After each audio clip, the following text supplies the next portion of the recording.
Hi, and welcome to Metal on V Online. I'm here with Ben and Greg from Dillinger Escape Plan. So how did you guys meet? Just out of interest. How did we meet? Well, me and him, I met him he was in the street, homeless, cardboard box, skitting, scooting around. I said, you got talent. I scooped him up, gave him a career, signed him up. It was sort of like that, you know. I don't know. I was a fan of this band before I was in it. You know, they were to me like one of the bands that were new-ish and that seemed the most promising. You know, and to me there wasn't that much exciting stuff going on in heavy music at the time. And they were the band that I thought was going to really push all the boundaries and stuff. And I went to a show, and a friend of mine said that they had lost their singer, whether they kicked him out or he quit. They didn't know. And my first, my initial reaction was to be like, oh, that sucks. That band's probably over, because most bands don't withstand, like, massive member changes like that. And then he was like, actually, they're auditioning people. And at the time, I've been playing music forever and singing forever, and, like, forever since, the beginning of time. And, so I was like, man, I would love to. There's probably no band in the world that would have that much limitless creativity and talent in one band as this band would. So I just, got in contact with him, and I went up and auditioned, and the second audition, he was just like, we're playing a show in like 2 weeks, and then after that, it was like, 7 years later, pretty much. It just went by so fast, Yeah, so was it true the first thing you ever played on was like a Black Flag tribute? Yeah, it was really, really ironic because the parallel between, this band and me and Dillinger, and Black Flag and Henry Rollins is really weird in a lot of ways.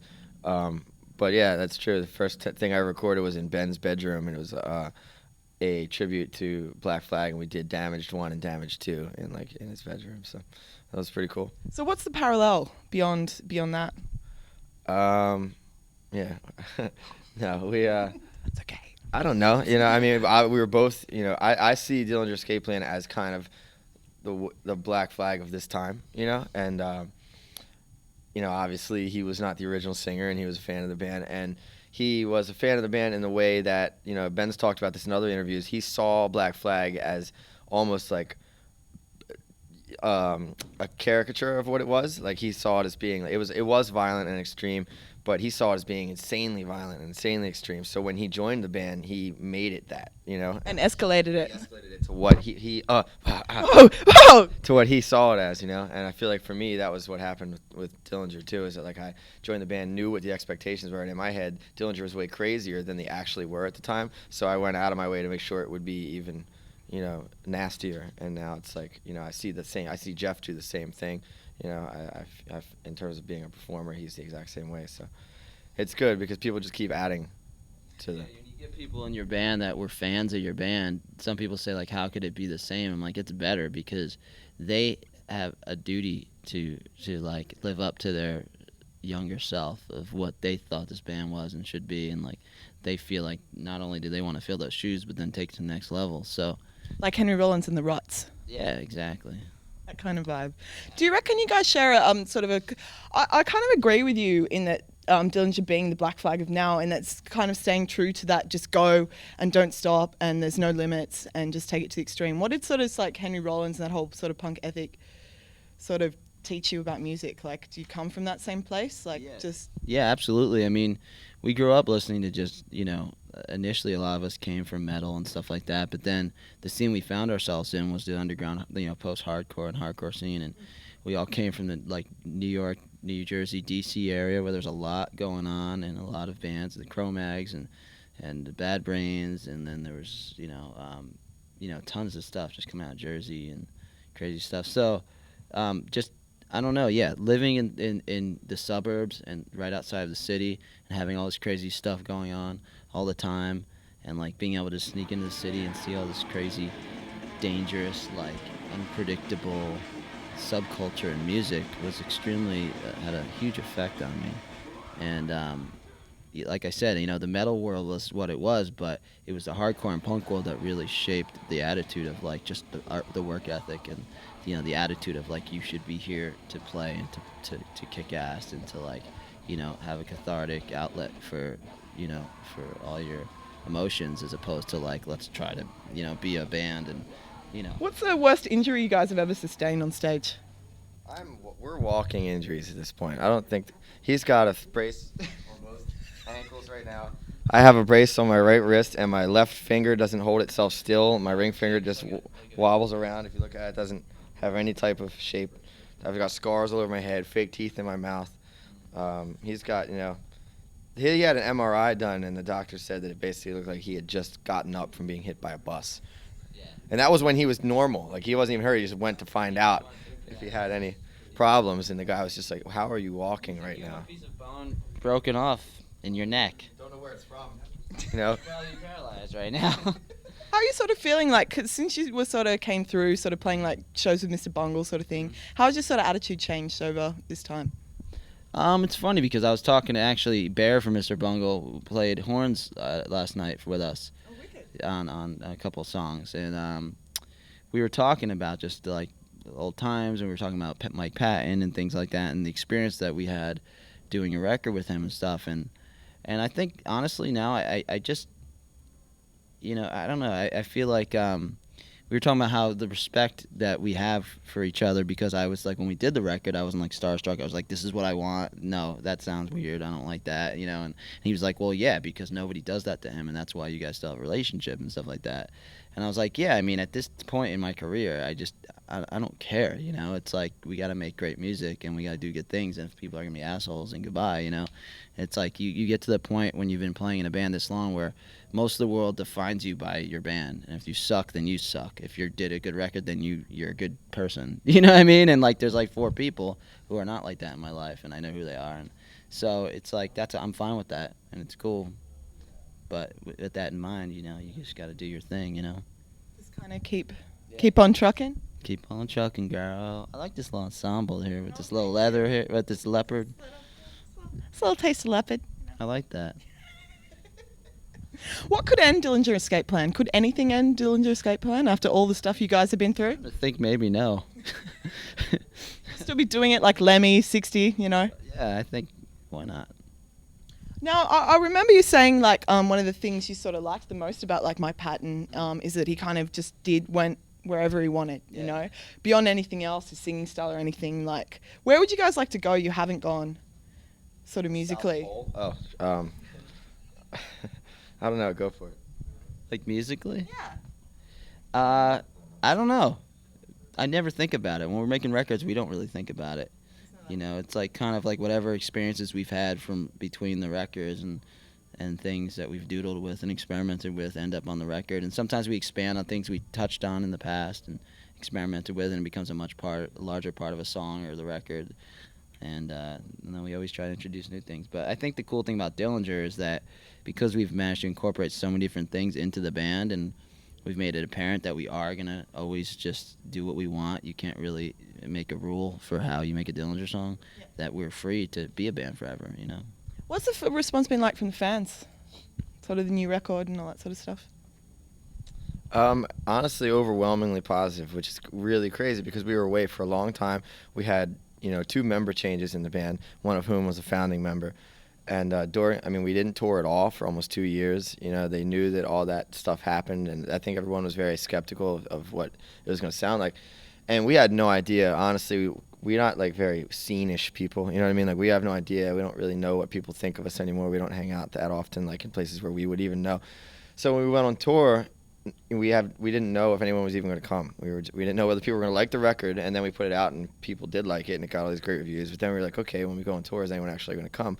And our turnouts in every place have been way better than they were in 2 years ago when we toured constantly, and that's a really good feeling. And it, to me, lets us know that we have, like he was saying, fans who are more legit music fans and are willing to wait a couple years to get something quality instead of just being like, oh, I need to find the fresh new thing right now, and then, oh, I need to find the new thing next month, and I'm just gonna, I think they're in it for the long haul, which is good because it is a long, long haul.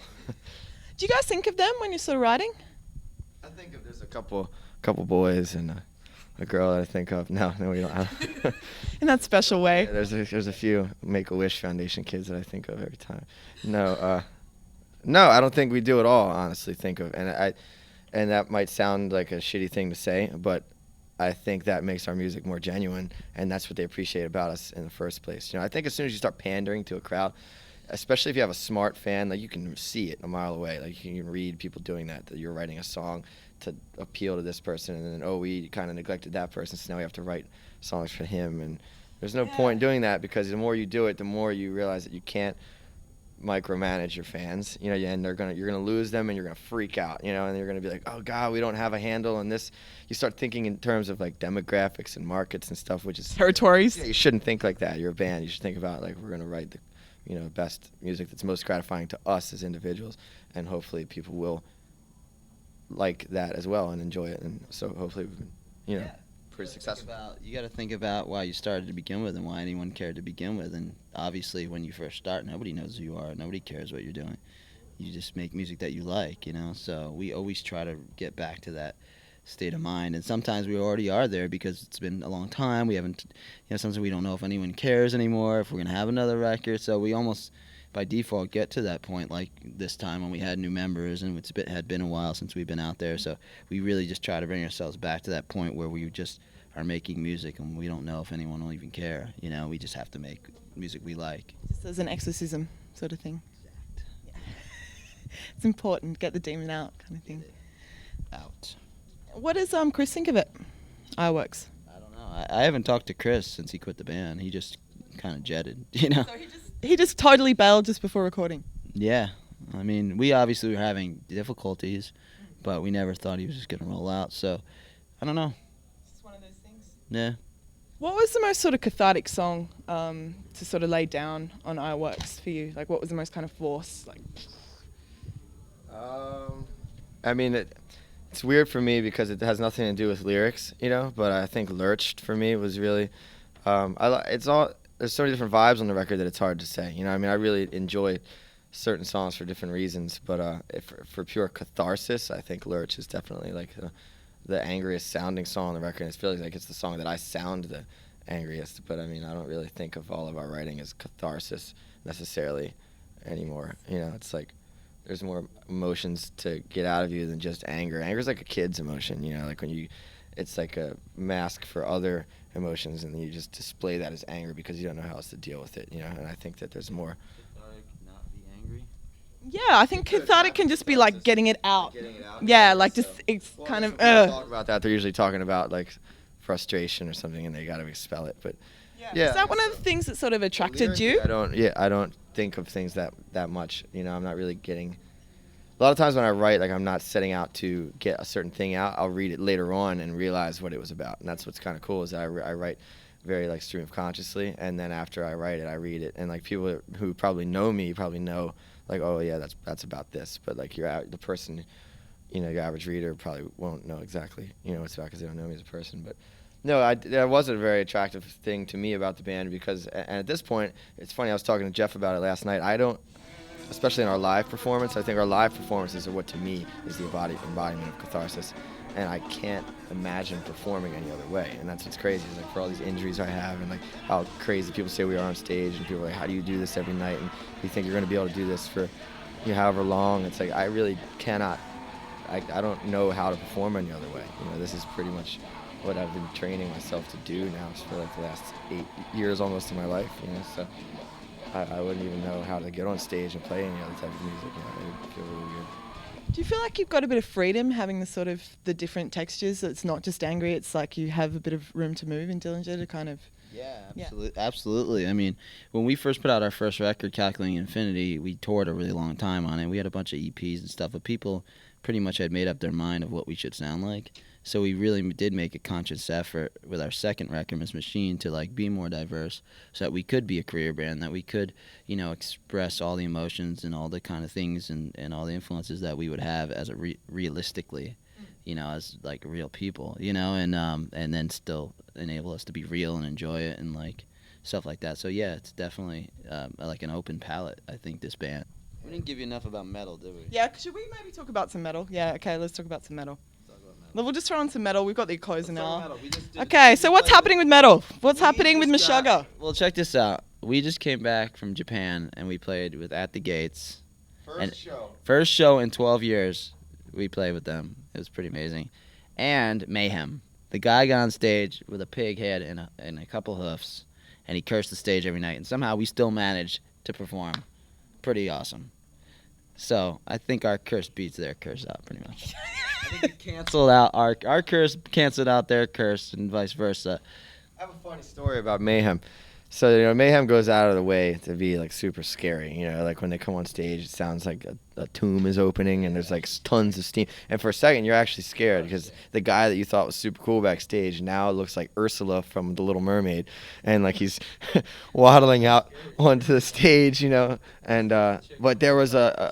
Get your eyeball out, And there was a pig's head on stage and hooves, and it was really weird, And then, like, he's got, like, this, wine or blood or whatever, supposed to be a cup, and he's pouring it on the earth, like, on a globe, like, on the stage. But they could be scary, but it's not scary when the globe is actually a beach ball of the world. Like, the brightest color. Globe with pink and shit on it. The whole stage is theatrics and pigs' heads and dead animals and makeup and scariness, and then there's a bright world on the stage that looks like it would have been in, like, the Michael Jackson, black or white video, like, or someone would be passing it around like a baseball game or something. Did you give them any heat for this, for not being metal enough? I told him straight up. I was like, dude, metal is over here, and you guys are way over there. How metal is Dillinger Escape Plan? How metal are you guys? What's the top 5 reasons why Dillinger Escape Plan are metal?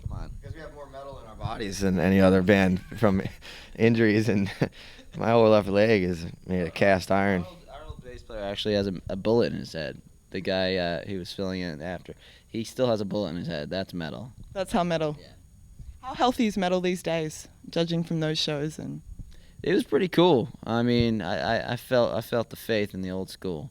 One of my favorite bands growing up was Deicide. So I know about Satanism, a little something about Satanism. You know a little something about Satanism. Something about the Satanism cause. It's a good cause.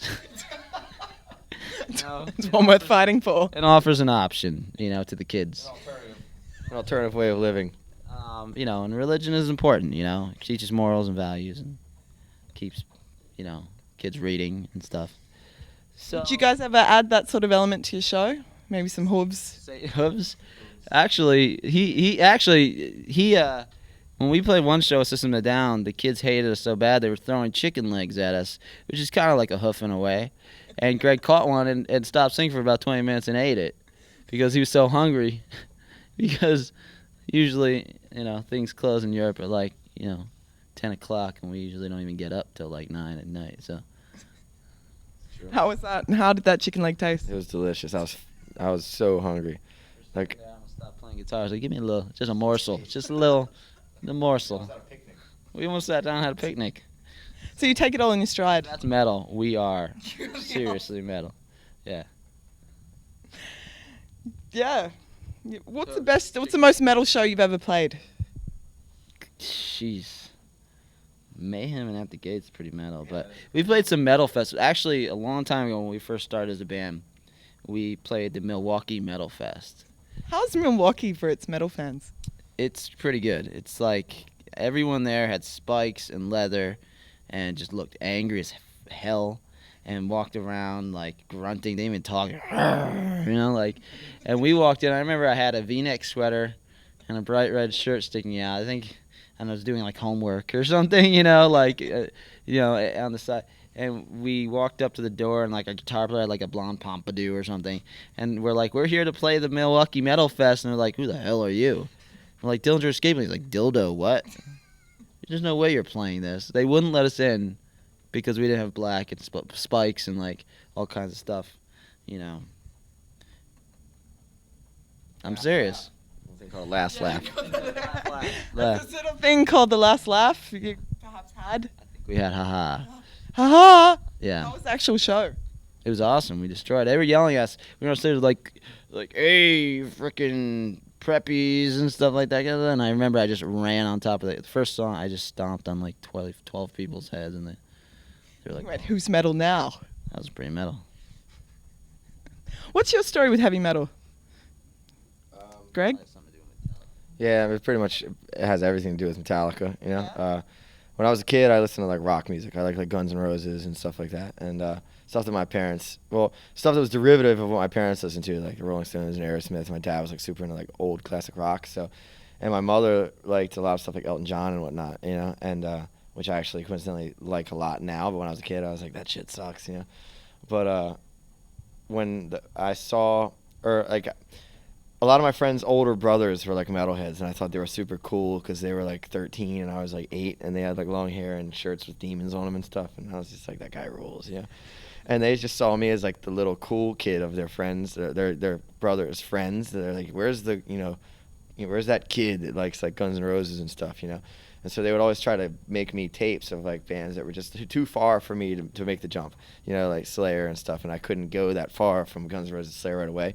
So then I remember Justice for All came out, and like I saw like the video for One, and I was like 9 years old, and like it was the scariest thing I'd ever seen in my life, you know. And But you liked it. I loved it, yeah. So I just seriously became infatuated with that record, and that was like the gateway for me from like rock into like metal, and then about a year later I discovered, you know, things like Faith No More and Primus and the Chili Peppers and Living Colour and the Bad Brains, and that kind of opened the direction for like punk and hardcore and alternative and things like that. And it was a great time to be a kid, because like the early 90s and the late 80s was like an explosion of cool stuff, you know.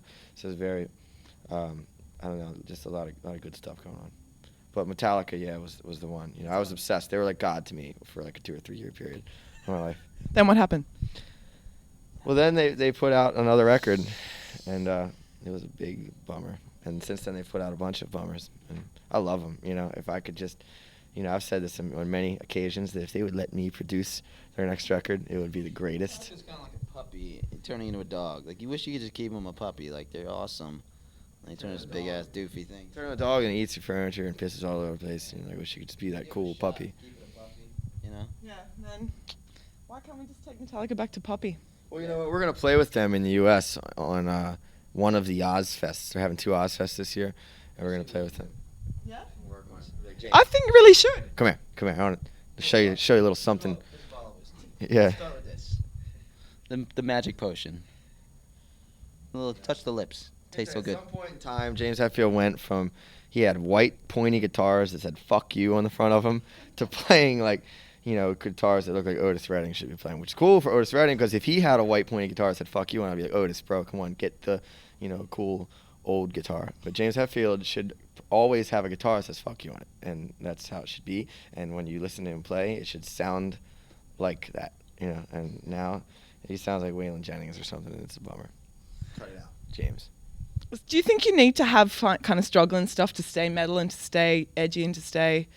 Well, I mean, there's the struggle is different as you get older. You know, the things you struggle with at, you know, 28, which is how old I am, are way different than what you struggle with at 13, and it's way more. Like when you're 13, you're pissed at everything, and you think that everything is hard and it sucks, and to your mind it does. But now, like, things are way harder in reality, and shit sucks way more. And I'm sure that when you're 40, having a kid and trying to deal with marriage and stuff is a real pisser too, you know. And How do women sort of factor into Dillinger World? No, but seriously, so No, when people they say don't. to me, when people say like, oh, Metallica can't produce like, you know, angry or crushing metal anymore because they're not pissed, they're too happy or they're too content. There's always things that are hard in life. You can always pull something from somewhere. Like, they have stresses that I couldn't imagine, even though they're millionaires, you know. I think they just got lazy from having too many yes men around them. I think they have probably everyone in their crew is probably, you know, everyone that they know is probably on their payroll, you know. And if James Hetfield, you know, poops out a terrible riff, they're probably just like, yeah, James, that rules, you know. And but, you know, that's why they need me in the room, because I'll just be like, nah, bruh, you're gonna have to do that again. And that's why Dillingers still rule, and they still rock. That's true. We don't pay anyone. You don't have any money. People tell us we suck all the time. What the hell does mathcore mean? I don't know. I can't multiply 2 numbers. I'm horrible at math. I'm hoping that if I ever go back to school, I can opt out of the math classes by being like, look, I was in the pivotal mathcore band. We started mathcore. I shouldn't have to take algebra 4 like I was in a mathcore, pioneer band, and I could trade that in for like geometry and trig and some things like that, and I'll just be like, you've passed. You guys should get like honorary PhDs or something. Like that would be ideal. You should call someone about that. Yeah. Yeah. I'll pull some strings. I know some people who know people. Yeah.